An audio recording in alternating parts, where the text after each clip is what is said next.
Can I ask you though then about your podcast policy, sorry, your Twitter policy then? Yeah. The kind of things that you would have in your organization about what to tweet and what not to tweet about, because I know a lot of organizations are concerned about, well, who tweets and what's appropriate to tweet, and if there's a discussion going on, let's say for example, you were that company that had some problems, how do you respond to that negative feedback that you might be getting if you're on Twitter?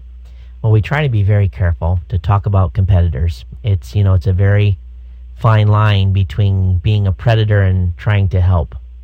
And the last thing we want to be is a predator. And I guess that's, the philosophy is, our company philosophy is to help and provide good tools for content creators. That's our complete philosophy, is to create and provide good tools. And also, as an option, offer monetization opportunities and so forth.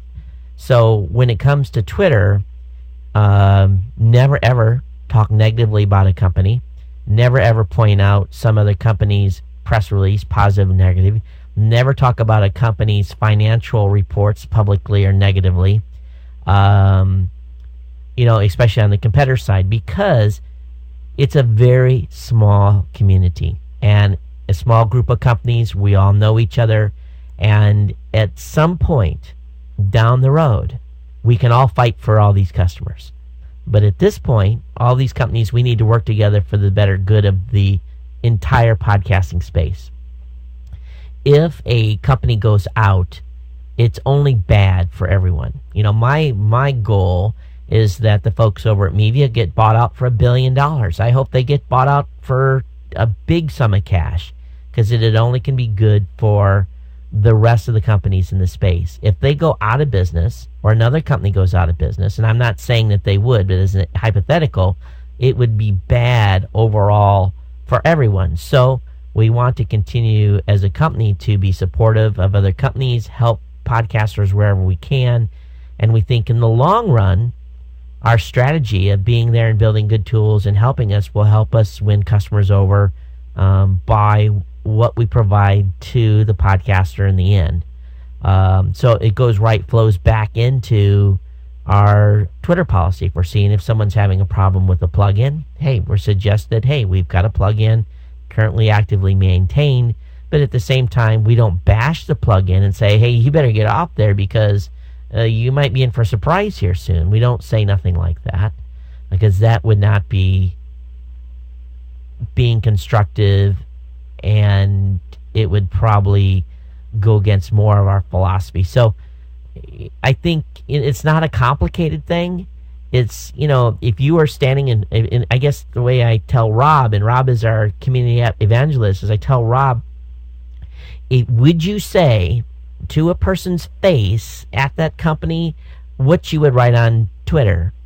If you would, then it's probably okay. But if you would feel squeamish saying that in front of that company employee, it's probably not a good thing to say. And many times we will reach out, like when Podango went down in January. It had a devastating effect to a lot of shows. And we really didn't have anything in place to help move shows immediately, because it happened so fast within a 3-day period. They said, we're going down. 3 days later, they were gone, and thousands of podcasters' media was gone forever if they didn't have it on a backup. But we tried to help those that we could, and we actually, initially, before we ever reached out to the podcasters, we called Podango. Said, do you need help? Do you need servers? What can we do to help you stay online?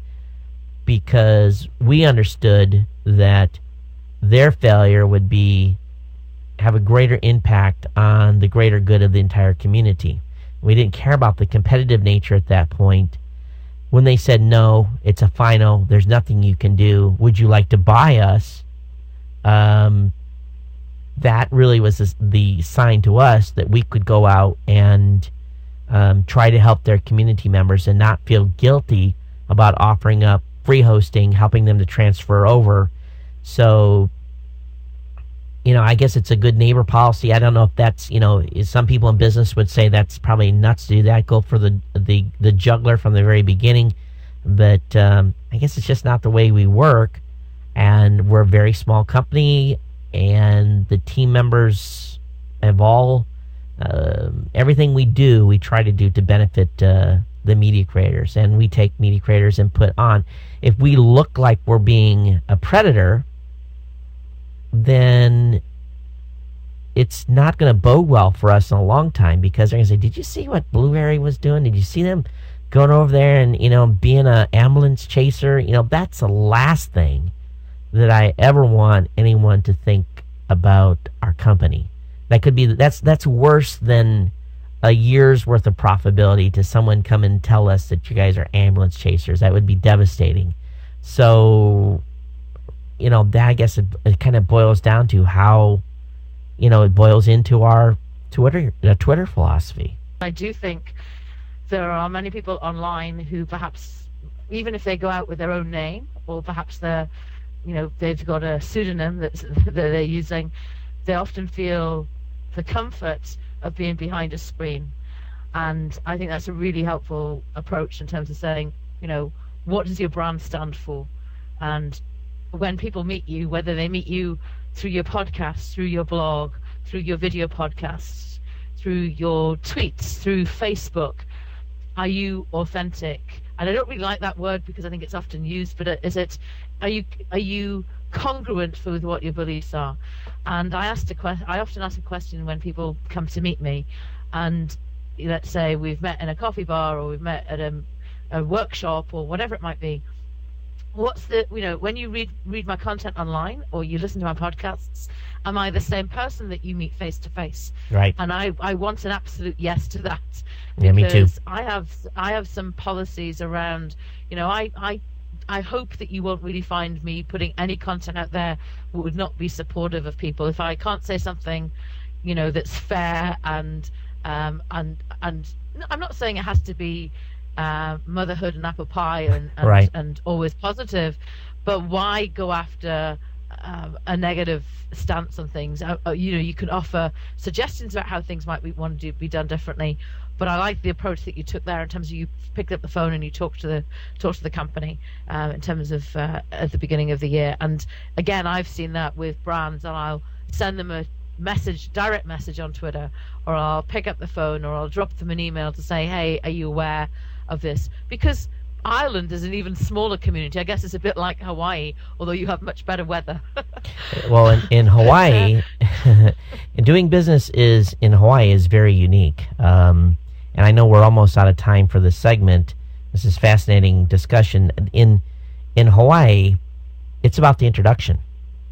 If you don't have the introduction, you're not doing business in Hawaii. When I look at individuals that are on Twitter, I'm kind of gun shy, based upon, do we really know who this person is? And I think what it takes is someone that has been online for multiple years, build up a reputation, have real tangible relationships with companies and businesses, and get recommendations, and have a public history before I can really say, that's maybe someone I can trust doing business with, or having, maybe it's a little not as extreme as that, but it's a dilemma that's out there on the internet right now. And why don't you make sure you tell everyone the main site for you to check out, and so you can send people over that way. Yeah, thanks so much. You'll find me online at Biz-Growth-News.com. Biz-Growth-News.com. That's a great domain name. I bet you get a lot of traffic from Google. That is bizgrowthname.com. That's good. Very good. Bizgrowthnews.com. So I'm getting punchy here. It's getting late.